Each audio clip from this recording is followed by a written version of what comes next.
Hey guys, it's your average middle-aged American back again with another reaction video. This one is coming from Walter's World. Mark with Walter's World is in Spain, and he's going to show us 10 culture shocks of visiting Spain. If you haven't already, please hit that subscribe button. I think you'll enjoy the channel. Helps me out quite a bit and doesn't cost you anything. Thumbs up also helps with the old algorithm. And let me know your comments. Constructive criticism is accepted. Video recommendations are encouraged and appreciated. Name calling will not be tolerated. Remember, I'm just an average middle-aged American trying to learn. All right, enough jibber jabber.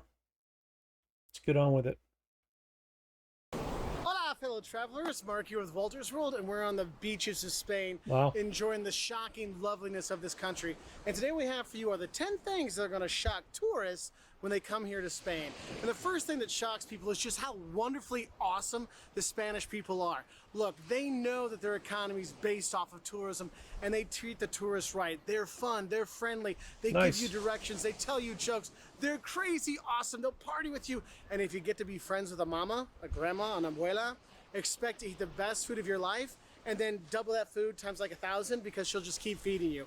And that's the first thing that shocks people, is just how friendly and fun the Spanish people are. So that's the first thing you should know. Now the second thing you should know is you're going to be shocked that even though the people are super friendly and fun and they will talk to you, they will not talk to you in English. The second shock is the lack of foreign language here in Spain. Yes, there are some young people that do speak English, but in general, you're going to have a tough time finding English speakers when you are going, 20 miles outside of Barcelona or Valencia or Madrid.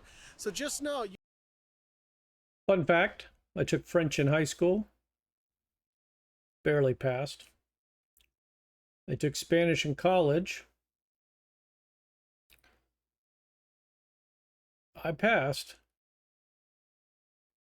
But I don't think I would be able to have a conversation with anybody. Yeah, that's pretty basic there.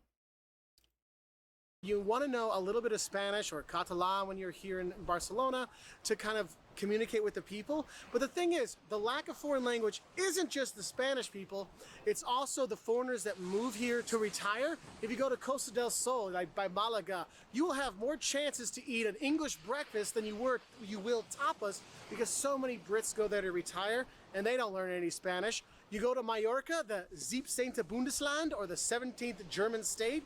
There's so many Germans there that the main street is called Schinkenstrasse. I mean, that just looks like the United States. Looks like Miami.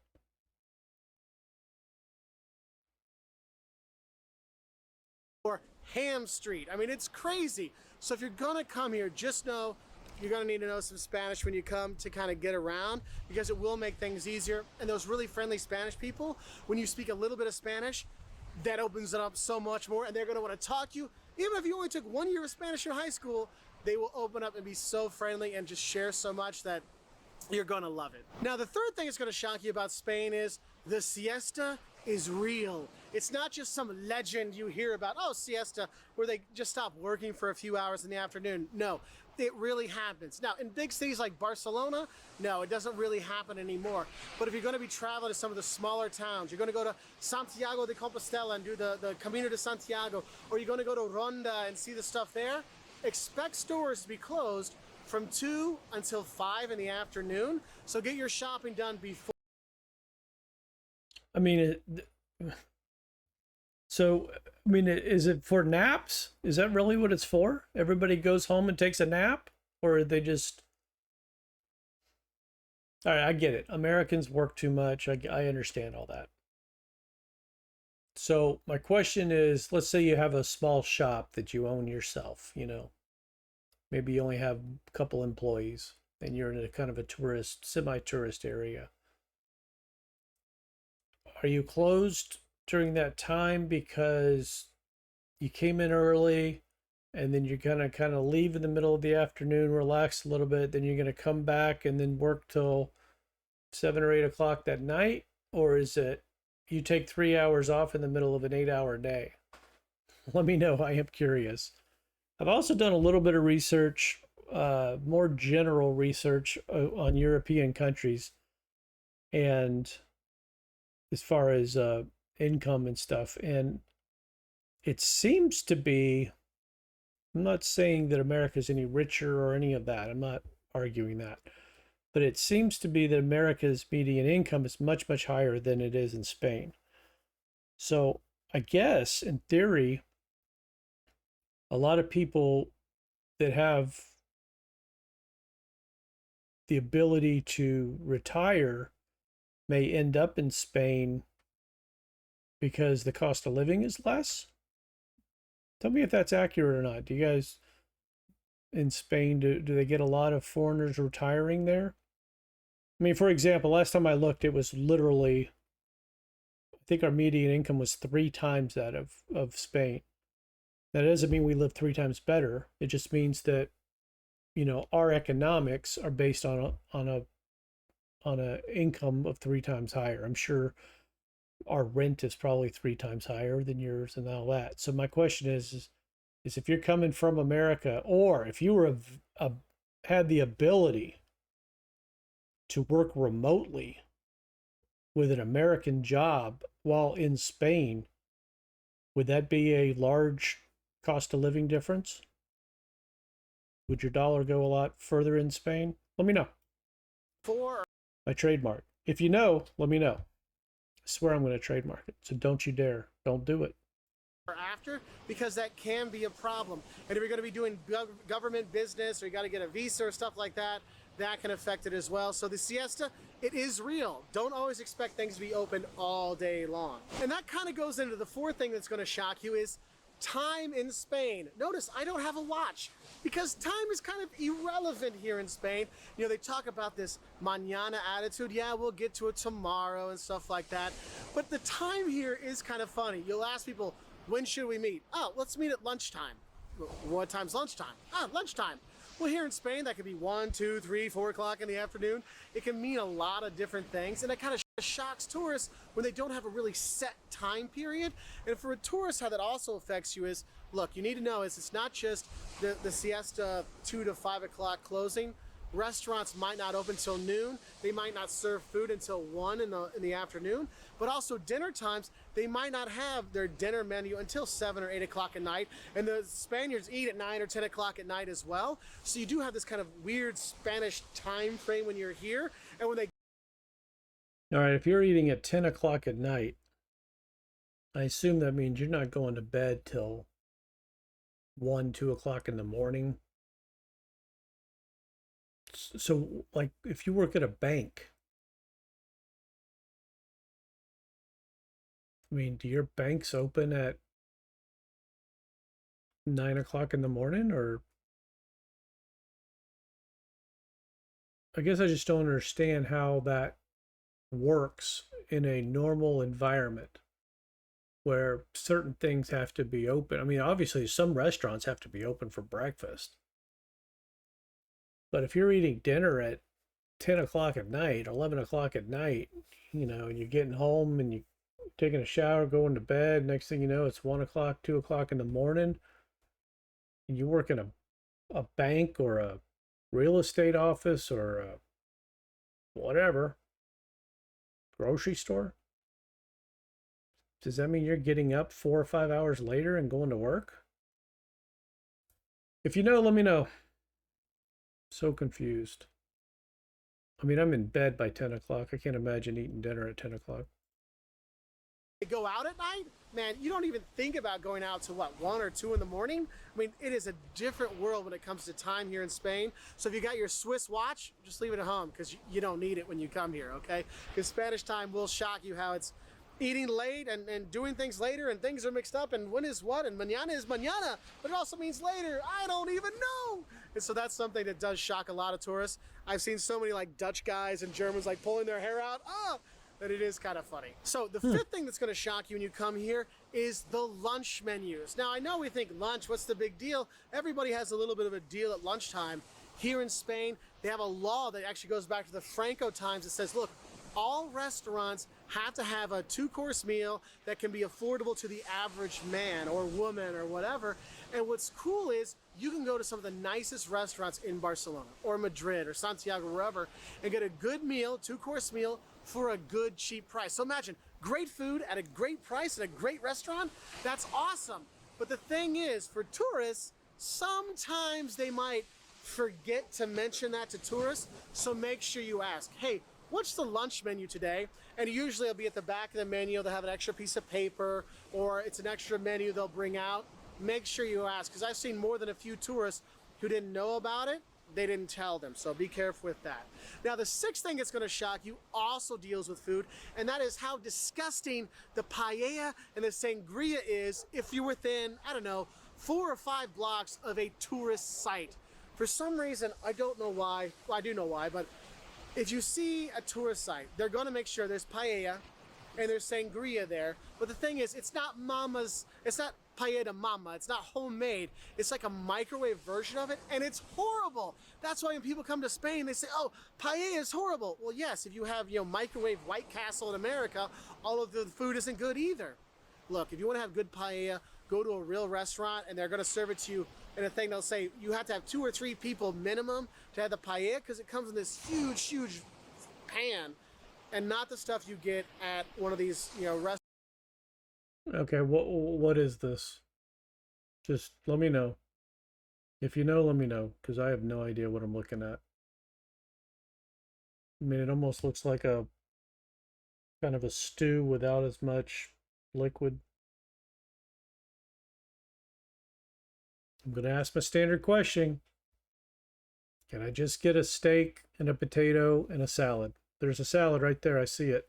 So now I just need a potato and a steak. Can it happen? Restaurants that are by a tourist site. The same thing with sangria. Are those snails? Those are snails. So what is it, like snails and maybe lamb or something? Rice, green beans.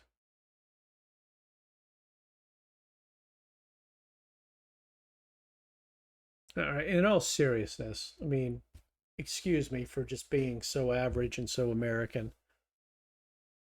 If nobody was looking and you weren't at a fancy restaurant, and all things being equal, pricing, whatever, would you really choose snails to eat? Seriously. Just let me know. No judgment. No judgment. Don't judge me for not eating snails. I won't judge you for eating snails. But no one's around. It's not a fancy restaurant. You're not out with your boss.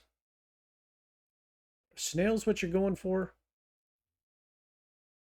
Let me know. Sangria. If you're getting sangria and it comes in a pitcher with straws, probably the only thing you're going to get out of that is a horrible hangover the next day.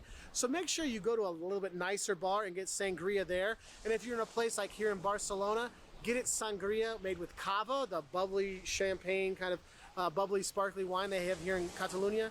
It is fantastic, okay? So watch out for those tourist trap places. Now, the 7th thing that's going to shock you is also about food, and that's the tapas culture, okay? Or tapas and pinchos if you're here in Catalonia. And the thing is, tapas are these like little snacks you get while you're drinking your wine, or while you're drinking your Cruz Campo beer or San Miguel or whatever, or your sangria. And sometimes you can get this food for free.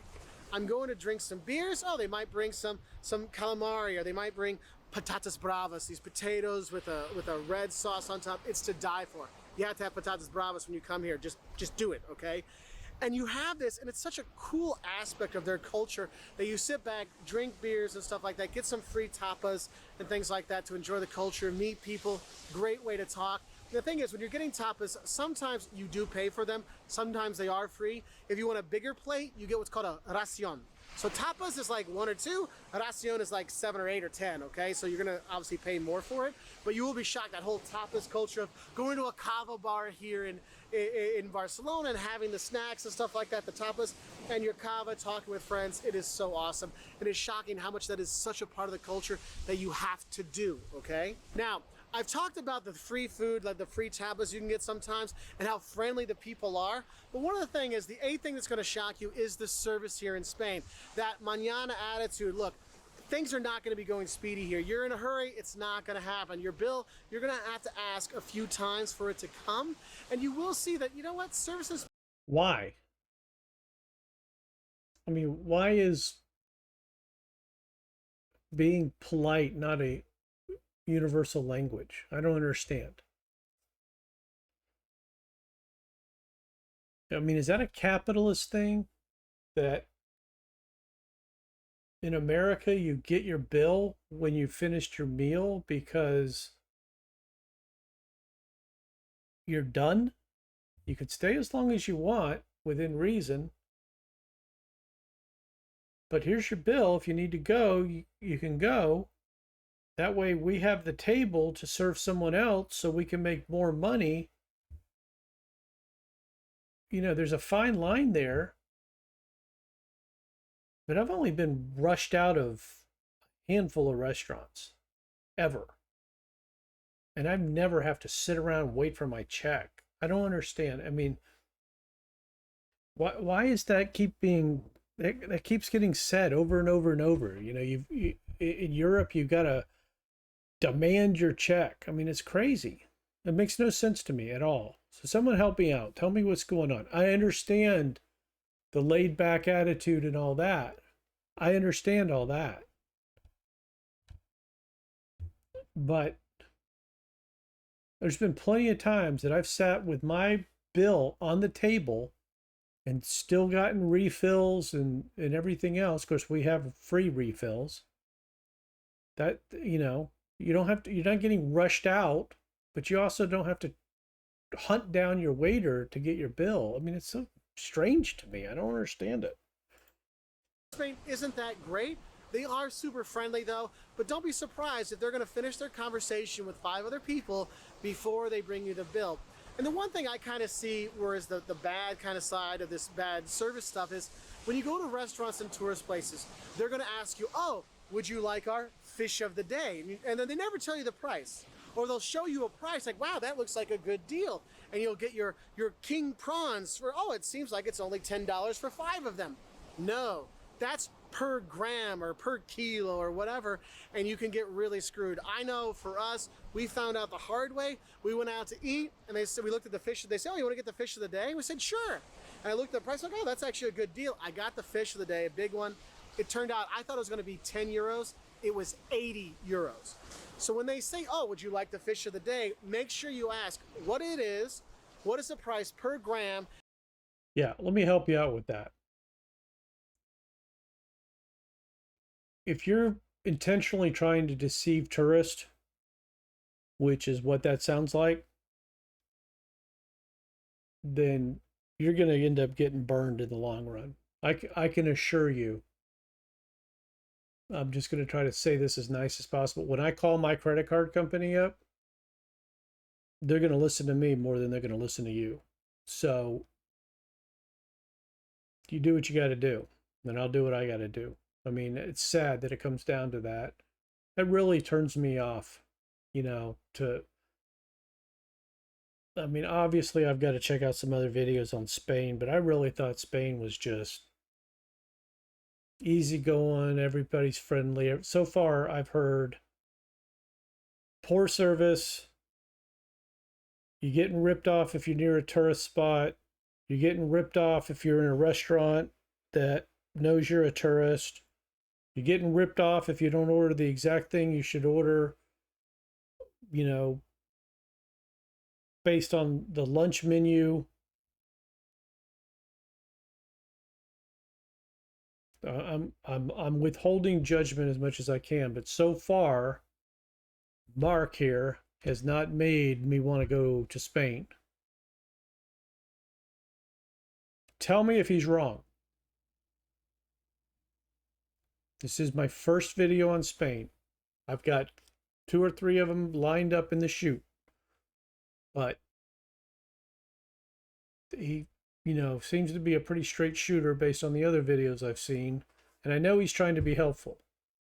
And is he being overly negative? Is he only focusing on the negative just to try to be helpful?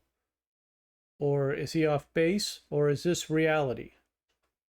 Let me know, so I can be prepared accordingly. There's a lot of countries in Europe to see. I don't need to be arguing with a waiter about getting my bill and then finding out it's 3 times more than it should be. And how much are they going to bring you out? Because that's where they can really shockingly screw you over big time. And I'm sure there'll be a lot of comments below, but that happened to people. So the 9th thing that's going to shock you about coming to Spain is the bullfighting and the running of the bulls stuff.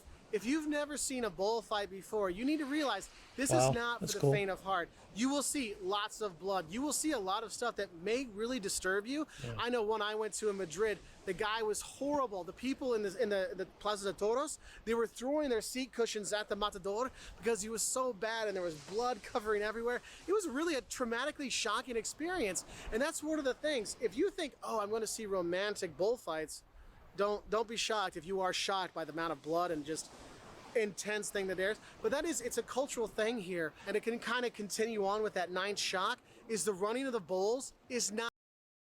Now, do they kill? They kill them? Is that what happens? I don't know. I'm not into hurting animals in any way, other than my steak, and even that, I hope it's painless. Is that? Is that part of the deal? Is they just kill them at the end? And if so, do they feed that to poor people or anything?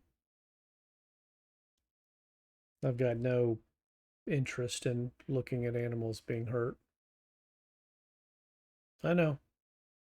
You wouldn't think so. You'd think I'm a big hunter or something looking at me. Crazy American with all the guns and all that. Yeah, I'm not into hunting. I'm not into stabbing bulls. Not just in Pamplona. Hemingway talked about Pamplona, so that's why the Americans go there. And you'll see every year some American will get gored or get too drunk and fall from a fountain and get themselves killed and stuff like that.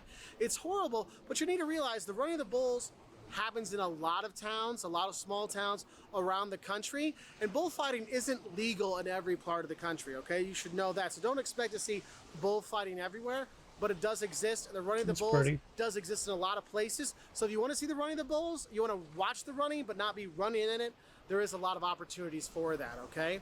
Now, the 10th thing that's going to shock you about Spain is not actually in Spain. It's when you see Spaniards when they travel outside of the country. Whether you're in France or Italy or England, you will see a big group of Spanish people together and they'll be singing. See, Americans, we just scream real loud and talk really loud. The Spanish, they like to sing together. And don't be surprised if you're in front of the Duomo in Florence or at the Spanish Steps in Rome and there's a group of Spanish teenagers with their Spanish flags singing a song, getting their picture taken. That is one of the shocking things about tourists from Spain is they do love their singing. It is kind of a funny thing, all right? And a bonus 11th thing for you about some of the things that'll shock you about Spain is the fact that Spain is very different. Spain is not a homogenous country. They have multiple languages. Yes, we have Spanish, Castellano, or Espanol. They have that here in Spain. But also here in Catalonia, they speak Catalan. In Galicia, they speak Galician. There are different languages. There's different cultures, the Basque culture, all kinds of stuff out here.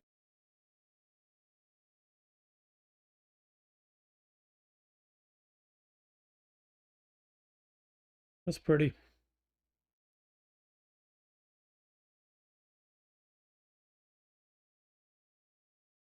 I assume those are apartments, right?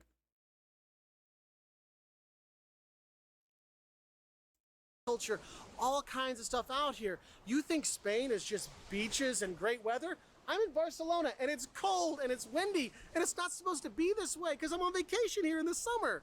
But it does have that. You go to Madrid in the winter, don't be surprised if you need your full winter gear on because it does get cold. Snow in Avila, hey, it can happen. And the thing is, Spain is so varied. There's so much variety here. Yeah, see your white houses in Andalusia and go to Galicia to see the windows in Vigo and stuff like that and La Coruña and all kinds of stuff. And what I just want you to know is when you come to Spain, don't be shocked, because if each different region you go to, you see something completely different with food, with people, with language. And what's cool is all those different parts are fantastic. So those are my 10 or 11 things that might shock you about visiting Spain. What are some of the stuff that shock you about visiting Spain? Please put it in the comment section below. And I tell you, have a good time in Spain, but I already know you will because this place is fantastic. So adios from Spain, because it does get cold. Snow in Avila and La Coruña and all kinds. All right, guys. Well, that wasn't quite as positive as I expected. So hopefully when I watch some other videos, it'll be a little bit better. Anybody live in Spain or spend a lot of time in Spain? Let me know. You know, we're trying to make a list of different places we want to see. Obviously, it's, you know, there's so many places to see. I obviously don't want to waste any time going somewhere where I'm not appreciated. Or has he just got an overly negative outlook on it? Kind of like if you know, if you were interested in going to Los Angeles and all I did was put down Los Angeles or New York City, which I would. Is that the same kind of idea? So let me know. I do appreciate you. If you're new to my channel, it's anything and everything that interests me as an average middle-aged American. That includes checking out other cultures, learning about other countries, international travel, learning more about my own country, America, and finding out what other people think about Americans in America. That'll do it for this video. Here's a couple more you might want to check out. I do appreciate you, and I will see you on the next one. Take care.